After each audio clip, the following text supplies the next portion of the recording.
Hoje, com um sermão intitulado Mãe Jerusalém Celestial, vamos tomar um tempo para estudarmos a Palavra de Deus.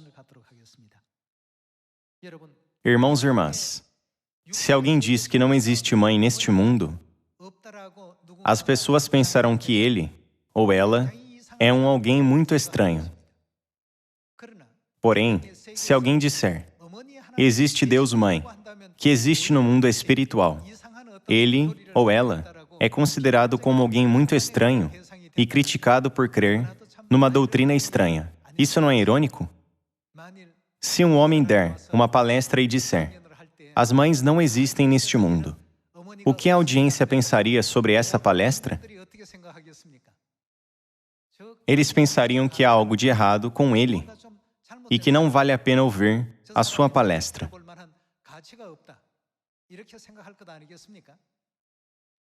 Se alguém disser, não existe mãe numa família, este mundo, que é uma figura e sombra do mundo celestial, considera isso como estranho.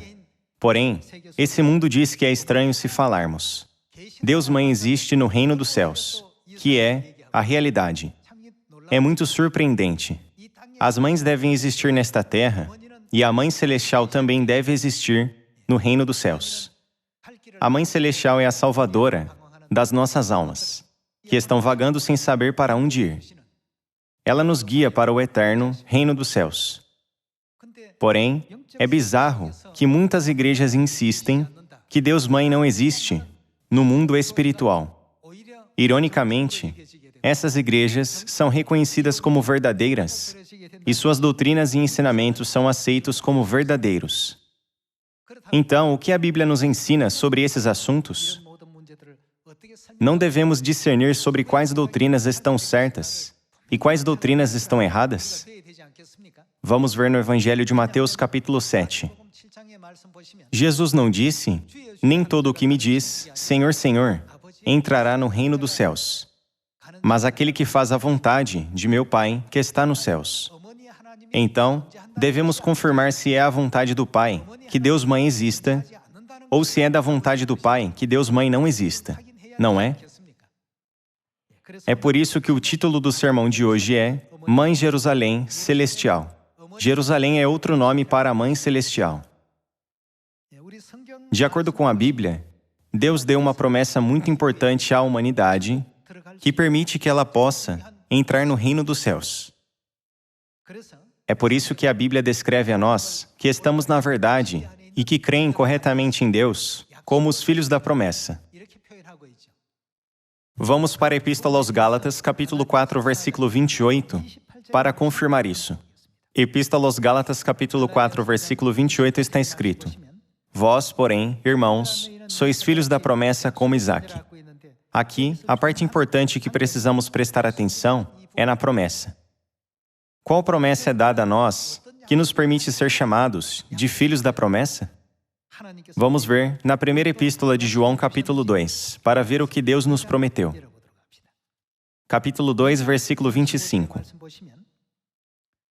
E esta é a promessa que ele se refere a Deus, certo? Esta é a promessa que Deus mesmo nos fez. O que Deus nos prometeu? A vida eterna. A Bíblia nos chama de filhos da promessa. Na primeira epístola de João, capítulo 2, a promessa que Deus deu aos filhos da promessa é a vida eterna. Somos os filhos de Deus que receberam a promessa da vida eterna de Deus. Então, precisamos focar nossa atenção na vida eterna e pensar sobre como recebê-la. Através da vida física nesta terra, podemos entender sobre a nossa vida espiritual e pensar sobre como a vida eterna será dada a nós. Vamos para o livro do Apocalipse, capítulo 4, versículo 11. No capítulo 4, versículo 11 está escrito: Tu és digno, Senhor e Deus nosso, de receber a glória, a honra e o poder. Porque o que Deus fez? Todas as coisas tu criaste. A Bíblia diz, todas as coisas são criadas por Deus. Sim, pela vontade de quem todas as coisas foram criadas? Da tua vontade, ou seja, vontade de Deus, vieram a existir e foram criadas. Essa parte é muito importante. Deus criou tudo que existe na terra. Deus criou todas as flores e as árvores. Ele criou todos os animais dos campos, os pássaros no céu e os peixes do mar. Ele também criou as montanhas, os campos e todos os montes. Deus criou todas as condições para que a vida exista no mundo. De acordo com a Bíblia, quando Deus criou todas as coisas, a sua intenção e vontade estavam claramente contidas em sua criação. Para simplificar, nada foi criado sem a vontade de Deus, certo? Então, e quanto a todos nós que estamos aqui hoje? Há alguém que foi criado sem a vontade de Deus? Deus criou todos nós para que possamos cumprir nosso papel como partes do corpo. O papel de nariz, o papel de ouvidos e o papel de bocas.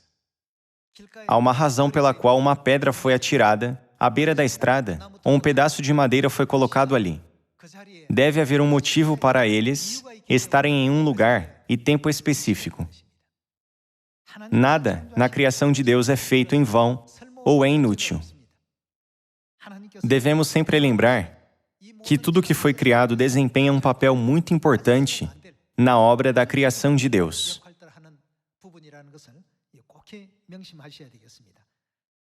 Então, entre toda a criação de Deus, quem Ele criou para que a vida seja herdada e passada adiante?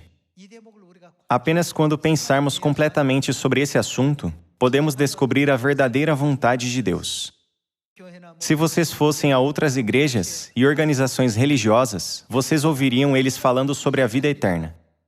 Porém, eles não ensinam sobre como receber a vida eterna e quem é aquele que a dá. Eles dizem vagamente que se forem para a igreja, orarem e louvarem a Deus, então, você facilmente recebe a vida eterna. Porém, Deus nos desperta para o fato de que podemos receber a vida eterna apenas através da Mãe Celestial. Há algum ser vivo nesta terra que recebeu a vida sem uma mãe? Não há ninguém.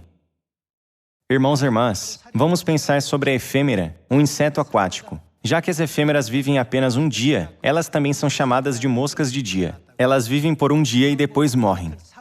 É claro, deve haver efêmeras que vivem 2 ou 3 dias, mas geralmente a sua vida é muito curta. Por que as efêmeras vivem apenas um dia? Já que as efêmeras herdam suas vidas de suas mães efêmeras, que vivem apenas um dia, elas também vivem só por um dia. Elas não podem viver por 1 ano e nem por 1 mês. Isso não é incrível? A vontade de quem está contida em tudo isso? Deus criou tudo de acordo com a sua vontade. Quando vemos o mundo físico, nós herdamos a vida de nossas mães que podem cumprir o papel de dar e compartilhar a vida. Recentemente, eu acompanhei a Mãe Celestial em uma ocasião. Havia uma árvore muito grande onde todos os carros estavam estacionados. Dizem que a árvore pertence a uma espécie de árvore protegida. Uma placa mostrava que a árvore tinha 560 anos. Como essa árvore pode viver 5 ou 6 vezes mais que os humanos? No momento que li a sua idade, eu pensei que a árvore herdou essa longa vida de sua mãe. Não é por isso que ela pode viver por esse longo tempo? Nesta terra, seja o mundo dos animais ou o mundo das plantas, Deus permitiu que a vida seja herdada pelas suas mães. Qual é a vontade de Deus nisso? Uma vez que eu tive uma pergunta curiosa pensando: um pai poderia ter um filho sem uma mãe? Por que o Deus Altíssimo não permitiu que um pai desse luz a um filho? Deus fez a vida ser dada através de uma mãe, porque Ele não pode fazer com que o pai dê a vida? O Deus Altíssimo tem o poder de fazer tudo. Por que Ele deixou os seres vivos receberem a vida apenas de suas mães? Deus projetou isto. Deus planejou isto. Deus realizou tudo. Pela vontade de Deus, todas as coisas foram criadas e têm seu ser. Isso é o que a Bíblia nos ensina. Então, qual é a vontade do nosso Pai Celestial, que criou toda a vida dessa forma? Por que a vida é herdada através de suas mães, e não através de seus pais?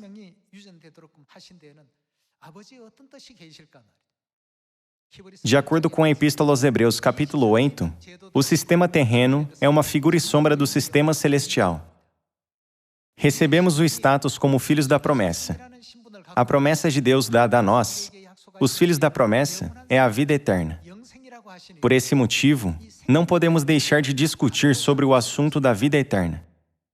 Podemos dizer que um mundo sem mães é um mundo sem vida.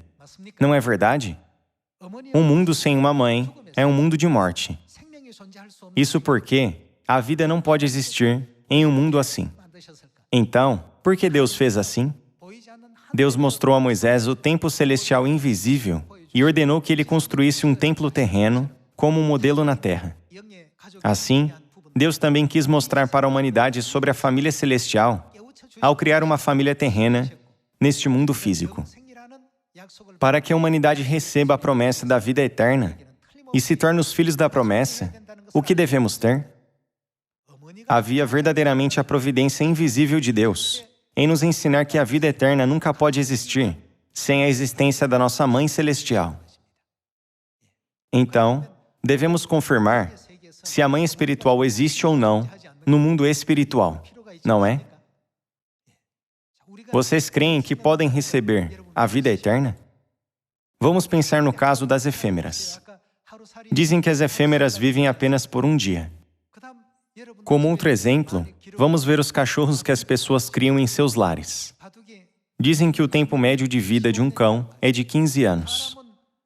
Os cães podem pensar, por que os humanos podem viver quase 100 anos, mas nós vivemos por apenas 15 anos? Eles não ficariam muito tristes? Eles não podem viver 100 anos, mesmo que queiram viver mais. Por quê? Eles receberão os genes de vida de suas mães para viver apenas por esse tempo. Se cremos absolutamente na promessa da vida eterna, registrada na Bíblia, que tipo de tempo de vida a nossa Mãe Celestial deve ter? A vida eterna nunca pode ser dada a nós, a menos que a nossa Mãe Celestial tenha a vida eterna.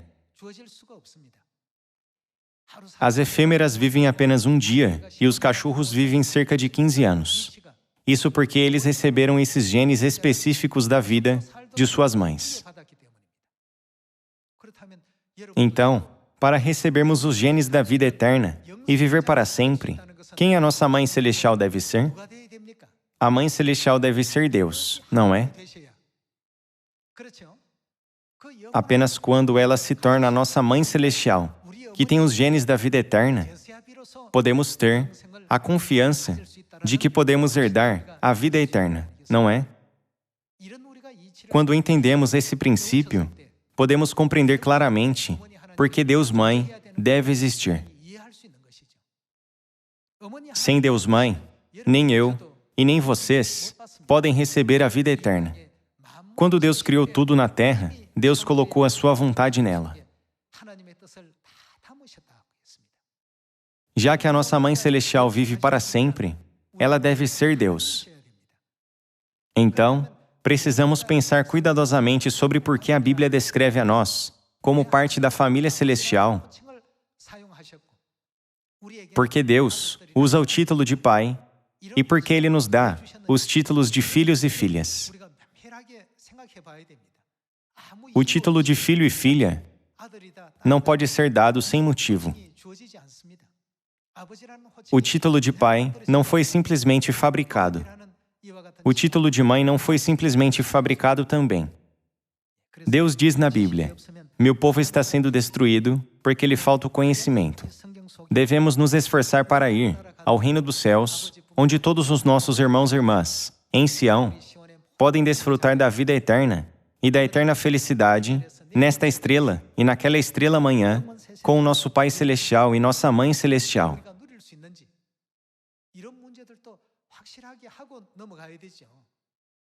Vamos confirmar isso no livro do Gênesis, capítulo 1, versículo 24.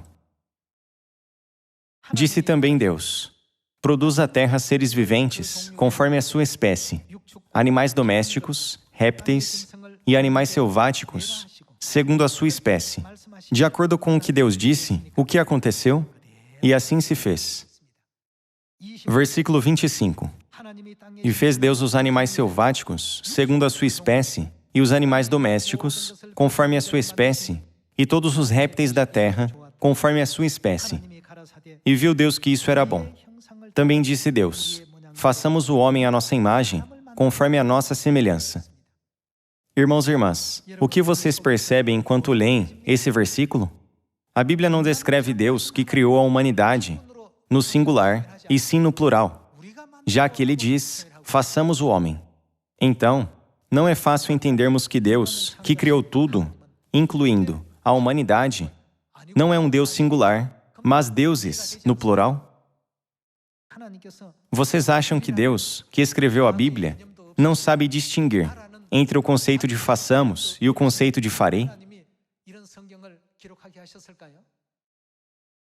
Deus é irrepreensível, onisciente e preciso.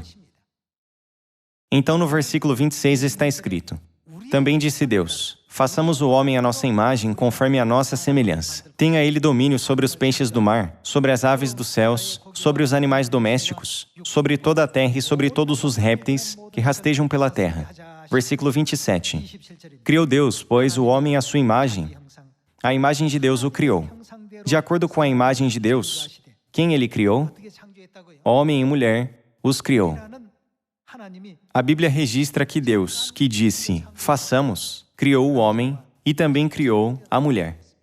Ou seja, há uma imagem masculina de Deus e há uma imagem feminina de Deus. Por muito tempo, a imagem masculina de Deus foi chamada de Deus Pai pela humanidade. Então, já que esse é o caso, como a humanidade deve chamar a imagem feminina de Deus? Se a imagem masculina de Deus, que permite que a vida exista, é chamada de Deus Pai, então como devemos chamar a imagem feminina de Deus, que criou a humanidade e nos deu a vida? Devemos chamá-la de Deus Mãe. Na história do livro do Gênesis, Deus nos ensinou que existe Deus Pai e que também existe Deus Mãe. Por isso, de acordo com a segunda Epístola aos Coríntios, capítulo 6, o Deus Todo-Poderoso disse: vocês serão meus filhos e minhas filhas. Assim, Ele claramente nos define como seus filhos e filhas. Jesus também disse: portanto, vós orareis assim: quem está no céu? Pai nosso, que estás nos céus. No livro do Gênesis, existe Deus Pai e existe Deus Mãe, e também existe os seus filhos e filhas. Porém, outras igrejas no mundo usam todos os outros títulos, exceto o título de Deus Mãe. Embora Deus Mãe exista, há a era profética, quando a sua existência deve ser conhecida por toda a humanidade. Portanto, está profetizado na Bíblia que a verdade sobre Deus Mãe será enterrada em segredo por muito tempo. Então, Deus Mãe aparecerá e desempenhará o papel de guiar o povo celestial para a verdade e os guiará ao caminho para o reino dos céus? A segunda vinda de Cristo, que é comparada a Adão, e a Mãe Celestial, a noiva do Espírito, que é comparada à esposa de Adão, Eva, aparecerá em carne na terra nos últimos dias e guiará o povo que está vagando neste mundo de pecado para a salvação. Tudo isso está profetizado na Bíblia. Quem foi o primeiro homem e quem foi a primeira mulher que Deus criou no Jardim do Éden? Eles eram Adão e Eva. Está escrito que Deus criou tudo de acordo com a sua vontade. Então, Deus criaria Adão sem a sua vontade? Deve haver um motivo para Deus ter criado ele. E sobre quando Deus criou Eva? Claramente, Deus também a criou de acordo com a sua vontade. Vamos ver a Epístola aos Romanos, capítulo 5, versículo 14. Capítulo 5, versículo 14. Entretanto, reinou a morte desde Adão até Moisés, mesmo sobre aqueles que não pecaram, à semelhança da transgressão de Adão, o que era Adão? O qual prefigurava aquele que havia de vir. No livro do Apocalipse, capítulo 22, está escrito: Amém, vem Senhor Jesus. Aquele que virá representa Jesus. Se Adão foi criado para representar Jesus, qual é a vontade de Deus ao criar Eva, que era a esposa de Adão? Sobre isso, vamos para o livro do Gênesis capítulo 3 e descobramos a resposta. No versículo 20 está escrito: E deu o homem, que nome Adão deu, para sua esposa? O nome de Eva, a sua mulher. Adão deu o nome de Eva para sua esposa. Quando vemos no rodapé da Bíblia, Eva significa vida. Cada nome tem um significado. Por que Adão deu para sua esposa o nome Eva, que significa vida? Deus poderia ter chamado Adão de vida, não é? Porém, o nome que significa vida foi dado para a esposa de Adão, Eva. O papel e a missão de Eva são mencionados, ocultos em seu nome. Está escrito: E deu o homem o nome de Eva, a sua mulher, por ser a mãe de todos os seres humanos. Deus criou Adão, que representa Cristo, e Deus também criou Eva para nos ensinar a existência da mãe de todos os seres vivos. É a vontade de Deus criar Adão, e é a vontade de Deus criar Eva. É por isso que foi dito: nada foi criado sem a vontade de Deus. Então, quando vemos a história da criação, em que dia Eva foi criada? Ela foi criada no 6º dia, o último dia. Já que a criação de 6 dias representa a profecia de 6.000 anos, Deus Mãe, que é a Eva espiritual, deve aparecer no final da obra de salvação de 6.000 anos. Eva foi criada para dar vida à humanidade como mãe de todos os seres humanos. Vamos para o livro do Apocalipse, capítulo 19, para confirmar e ver o cumprimento dessa profecia. Assim, a Bíblia claramente nos ensina que temos Deus Mãe. Porém, na época atual, mesmo vendo, eles não a veem. Mesmo ouvindo, eles não a ouvem e nem a entendem, assim como a Bíblia profetizou. Essa é uma situação lamentável. No livro do Apocalipse, capítulo 19, versículo 7, está escrito: Alegremo-nos, exultemos e demos-lhe a glória, porque são chegadas as bodas do Cordeiro. O Cordeiro não representa Jesus? Jesus foi casado fisicamente ou espiritualmente em sua primeira vinda? Porém, quando vemos o versículo escrito aqui, a Bíblia claramente diz que o tempo profético para o casamento de Cristo, que é o Cordeiro, chegou.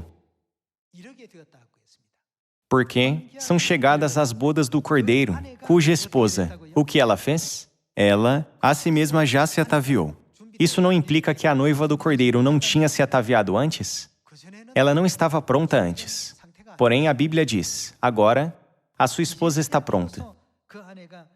Vamos continuar com o versículo 8. Pois lhe foi dado vestir-se de linho finíssimo, resplandecente e puro, porque o linho finíssimo são os atos de justiça dos santos. Então me falou o anjo: escreve, bem-aventurados aqueles que são chamados à ceia das bodas do Cordeiro. Então, de acordo com esse versículo, o Cordeiro não deve ter uma esposa? Está escrito na Epístola aos Romanos, capítulo 5, que Adão representa Cristo, aquele que está por vir. Assim como Adão teve uma esposa, quem o Cordeiro deve ter espiritualmente? Ele deve ter uma esposa espiritual. Somente então, podemos confirmar que todas as profecias da Bíblia estão perfeitamente alinhadas uma com a outra, não é? Vamos para o capítulo 21 e vejamos mais sobre a esposa do Cordeiro. No capítulo 21, versículo 9, está escrito: Então, veio um dos 7 anjos que tem as 7 taças, cheias dos últimos 7 flagelos, e falou comigo, dizendo: Vem, mostrar-te-ei a noiva, a esposa do Cordeiro. O Cordeiro e a esposa do Cordeiro. O Cordeiro e a noiva. Mesmo que ela seja descrita com palavras diferentes, essas palavras se referem à mesma pessoa. Elas se referem à mesma entidade. O anjo disse ao apóstolo João: Vem, mostrar-te-ei a noiva, a esposa do Cordeiro. Esta é uma cena muito emocionante. Versículo 10 diz: E me transportou, em espírito, até uma grande e elevada montanha, e me mostrou. O que o anjo mostrou a ele? Quando o anjo disse ao apóstolo João, em uma visão: Vem, mostrar-te-ei a esposa do Cordeiro. O que a Bíblia diz que ele mostrou a ele? A santa cidade, Jerusalém, que descia do céu, da parte de Deus. O versículo diz que o anjo mostrou a santa cidade Jerusalém ao apóstolo João. Para ensinar os filhos de Deus, através de muitas parábolas e mistérios, ele colocou todos esses versículos, sem deixar de colocar seus pares na Bíblia.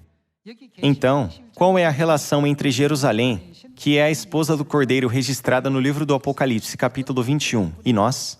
Precisamos encontrar a resposta. Vamos para a Epístola aos Gálatas, capítulo 4, versículo 26. Mas a Jerusalém lá de cima. Jerusalém lá de cima significa Jerusalém que está no céu. Por favor, se lembrem do livro do Apocalipse que diz: a cidade santa, Jerusalém, que desce do céu. Mas a Jerusalém lá de cima é livre.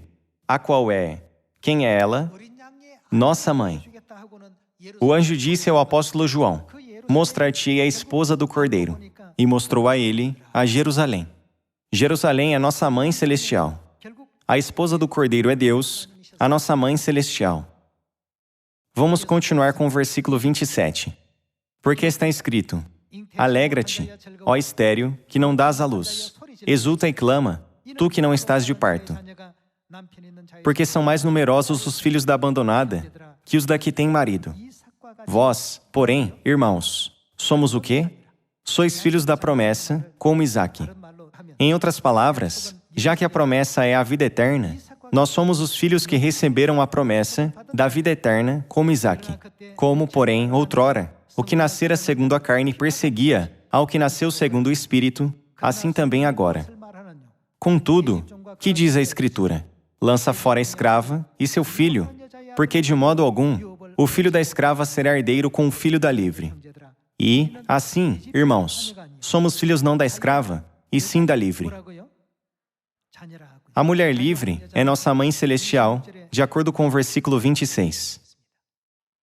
Aqueles que se tornaram filhos da mãe celestial se tornaram filhos da promessa, que podem receber a vida eterna. O motivo para a efêmera viver apenas um dia não é porque ela é preguiçosa ou porque é negligente em comer comida saudável. Se dissermos que somos os filhos da promessa e temos a vida eterna, precisamos pensar: qual vida a nossa Mãe Celestial tem que nos faz filhos da vida eterna? Digamos que cães vivam cerca de 15 anos, as efêmeras vivam cerca de um dia, e o tempo médio de vida de um ser humano é de 100 anos, já que existe uma expressão, Homo 100. Precisamos pensar sobre o que determina esses diferentes tempos de vida. Não podemos prolongar nossa vida de forma arbitrária. Isso porque todos os seres vivos herdam suas vidas de suas mães. Porém, já que Deus fez a promessa para nós, dizendo: Eu darei a vocês a vida eterna, podemos dizer que a nossa Mãe Celestial é definitivamente Deus. Deus confirma no livro do Gênesis, capítulo 1, que a Mãe Celestial é Deus. Ele também não confirma no livro do Apocalipse, através do apóstolo João, que a Jerusalém que desce do céu é nossa mãe?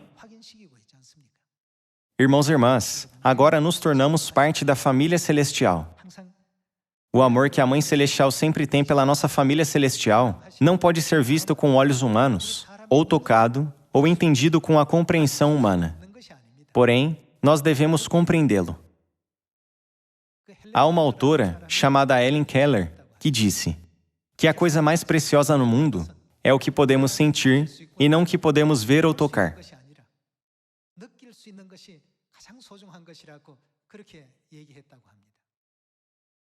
Quando os membros do exterior ligam para a mãe, o que a mãe mais diz é: eu amo muito vocês e sinto muita saudade. A mãe usa essas expressões várias vezes.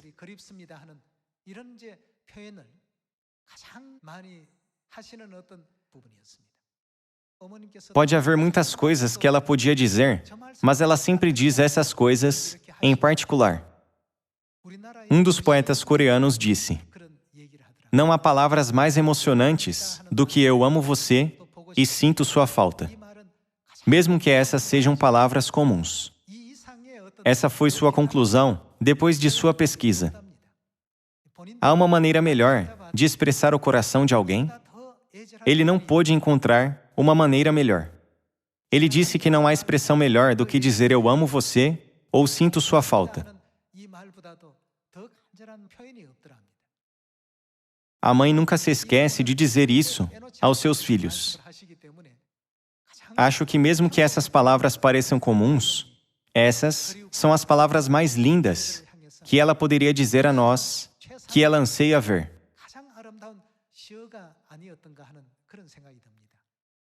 Hoje, todos os filhos de Sião ao redor do mundo estão dedicando seus esforços para encontrar os filhos da Mãe Celestial e pregar o Evangelho em Samaria e até aos confins da terra, recebendo seu apoio e encorajamento.